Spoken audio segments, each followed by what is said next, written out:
Hi friends, Indian expert trader ಚಾನಲ್ಗೆ ಸ್ವಾಗತ. ನಾನು ಇವತ್ತಿನ ಸ್ಟಾಕ್ ಬಂದ್ಬಿಟ್ಟು H D F C bank future. ನಾನು H D F C bank future ನಾನು ಮಾರ್ನಿಂಗ್ ಅಲ್ಲೇ ಬೈ ಮಾಡಿದ್ದೀನಿ. 1413 ರೂಪಾಯಿ 80 ಪೈಸೆ ಬೈ ಮಾಡಿದ್ದೀನಿ. ಇಲ್ಲೇ ಓಪನಿಂಗ್ ಅಲ್ಲೇ ಬೈ ಮಾಡಿದ್ದೀನಿ. ಓಪನಿಂಗ್ ಬೈ ಆದ ತಕ್ಷಣ ಮಾರ್ಕೆಟ್ ಸಡನ್ ಆಗಿ ಮೇಲ್ಗಡೆ ಹೋಯ್ತು. ಇದು ಮ್ಯಾಜಿಕ್ ಲೆವೆಲ್ ಆಗಿತ್ತು.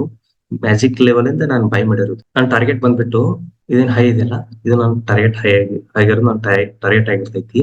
ಸೊ ನಾನ್ ವ್ಯೂ ಏನಿದೆ, ಇವತ್ತು H D F C bank ಮೇಲ್ಗಡೆ ಹೋಗ್ಬೇಕು, ಅಪ್ ಡೈರೆಕ್ಷನ್ ಅಲ್ಲಿ ಇದೆ. ಸೊ ನೋಡೋಣ ಏನೇನಾಗುತ್ತೆ ಅಂತ ಹೇಳಿ. ಇವಾಗಂದ್ರೂ ಪ್ರಾಫಿಟ್ 6000 ನಡ್ದಿದೆ. ನನ್ನ ಸ್ಟಾಪ್ ಲಾಸ್ ಬಂದ್ಬಿಟ್ಟು ಇಲ್ಲಿ, ನನ್ನ ಸ್ಟಾಪ್ ಲಾಸ್ ಟಾರ್ಗೆಟ್ ಬಂದ್ಬಿಟ್ಟು ಹೈ ಇಲ್ಲಿದೆ. ನೋಡೋಣ ಟಾರ್ಗೆಟ್ ರೀಚ್ ಆಗುತ್ತೋ ಇಲ್ಲೋ, ವೇಟ್ ಅಂಡ್ ಸಿ.